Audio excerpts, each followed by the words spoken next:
అమూల్యమైన యొక్క దీక్ష పరిపూర్ణంగా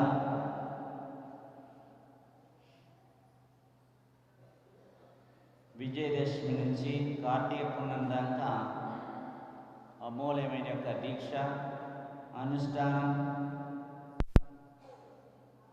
గురు జపం, ధ్యానం,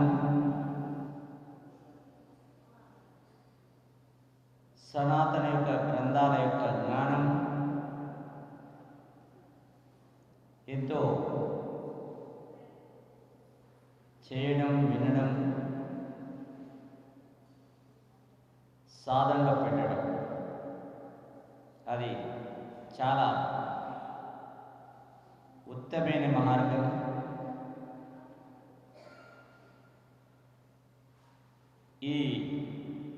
ఈ విధంగా చేస్తేనే అమూలమైన యొక్క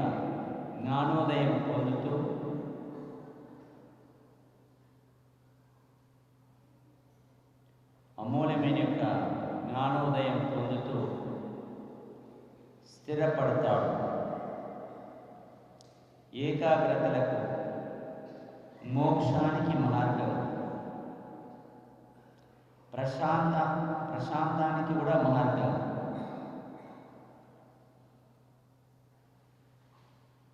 మౌనం చాలా శ్రేష్టం. ధ్యానం ఉన్నంత మార్గం.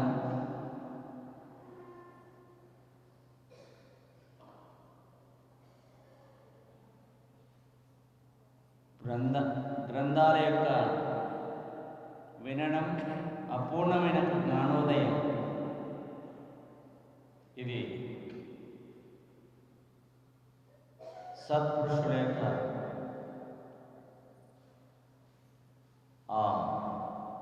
అమూల్యమైన యొక్క సత్పురుషుల యొక్క ఆదేశం. ఇది అమూర్తం లాంటి యొక్క జ్ఞానోదయం.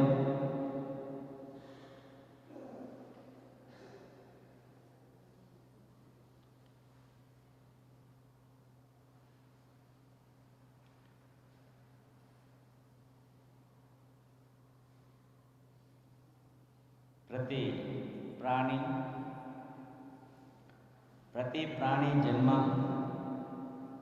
ప్రతి ప్రాణి కూడా మళ్ళీ ప్రయాణం. ఇది ప్రకృతిలో సత్యమైన మార్గం.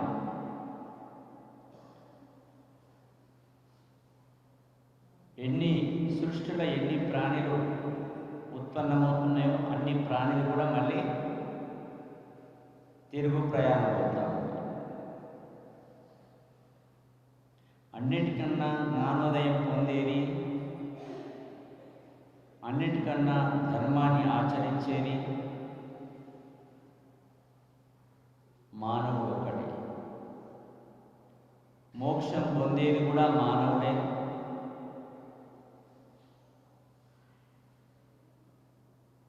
పవిత్రమైన కార్యాలలో చేయడం కూడా మానవుడే.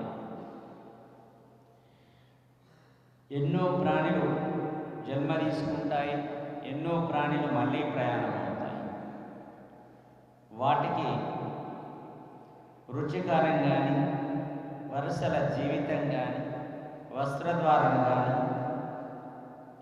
రుచి కానీ, వస్త్రధారం కానీ, సృష్టిలో కావలసిన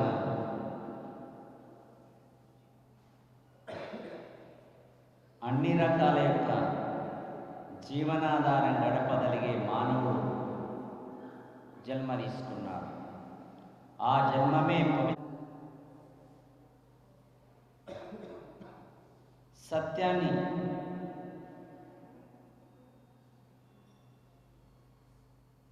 ఆచరిస్తూ, ధర్మాన్ని పోషిస్తూ నిరంతరమైన ఒక జీవితం మానవుడు ముందుకు పోవలసిన అవసరం.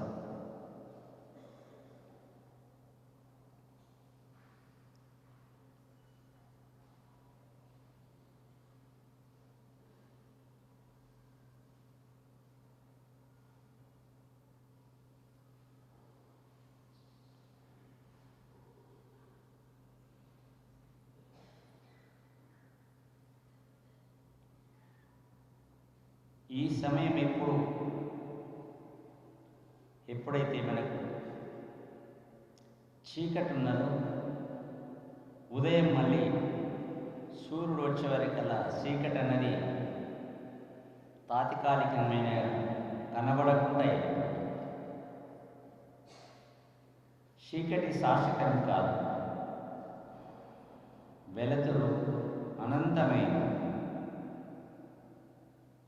అదే మార్గం మానవుడి జీవితంలో. సూర్యుడంటే ఒక ప్రాణి, సూర్యుడంటే ఆత్మ, సూర్యుడంటే యొక్క దివ్యమైన యొక్క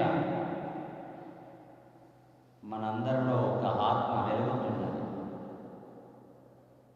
ఈ పంచభూతములతో కూడిన శరీరంలో ఒక సూర్య ప్రకాశం ఇచ్చినట్టుగా తన శరీరంలో ప్రకాశిస్తున్నది.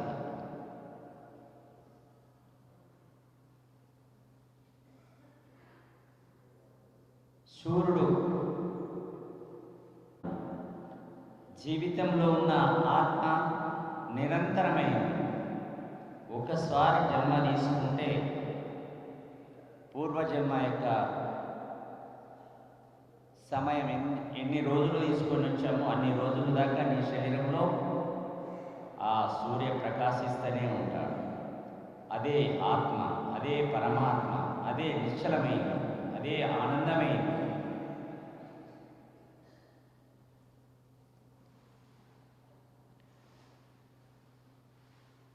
శరీరం శాశ్వతం కాదు. ఎక్కడి నుంచి వచ్చిందో శరీరం అందులోనే కలిసిపోతుంది. ఆత్మ ఎక్కడి నుంచి వచ్చిందో మళ్ళీ దాంట్లోకి వెళ్ళిపోతున్నది, పునర్జన్మ తీసుకుంటున్నది. అలాంటి ఆత్మ స్వరూపమైన యొక్క మానవ జీవితం చాలా పవిత్రమైనది. ఈ పవిత్రమైన యొక్క సమయాన్ని వృధా చేయకుండా ఎప్పటికీ నిరంతరమైన యొక్క భగవద్ధ్యానం మనందరం చేయాలి. వారి వారి ఇష్టమైన నామాన్ని ఉచ్చరిస్తారు, వారి ఇష్టమైన నామాన్ని ధ్యానించాలి. అది జీవితంలో పరిపక్వంగా మనం చేస్తుంది. అది ఉన్నత స్థాయిలో ప్రశాంత కలిగిస్తుంది. మానవుడు జన్మించి నుంచి మళ్ళీ తిరుగు ప్రయాణమైన దాకా ఎప్పుడూ ఆనందంగా ఉండడు, ఎప్పుడూ ఆలోచిస్తూనే ఉంటాడు మానవుడు. ఎప్పుడూ జీవితం సూర్యుడు ఉదయించినట్టుగా మానవుడు జన్మించి నుంచి మళ్ళీ అస్తమించిన దాకా ఏ విధంగా అయితే ప్రకృతి ఎలా పోతుందో, మానవుడి శరీరంలో ఉన్న ఆలోచన, అభిమానం, ఈర్ష, ద్వేషం ఇవి ఎప్పుడూ మనలో తిరుగుతూ ఉంటాయి. అవి తిరగకుండా నిశ్చలమైన యొక్క ప్రశాంతమైన యొక్క ఎవరు ప్రయత్నం చేస్తారో వారు ఎలాంటి ఆలోచన లేకుండా ఎప్పుడు నిరంతరమైన యొక్క ఆలోచన ప్రశాంతమైన వాతావరణంలో కూర్చున్నట్టుగా మరి మళ్ళీ పోయిన సమయాలు మనకు రావు. మనలో భగవత్ స్వరూపాన్ని ఆత్మ ఉన్నప్పుడే ఇలాంటి ఎప్పుడు నిరంతరంగా ధ్యానం, జపం, సంస్కారం, సత్యం ఈ రెండు ఎప్పటికీ నిరంతరంగా మానవుడు చేయవలసిన అవసరం ఉంది. కాబట్టి మనందరం కూడా ఒకసారి భగవంతుడి యొక్క నామాన్ని ఉచ్చరిస్తూ ఓం నమః శివాయ.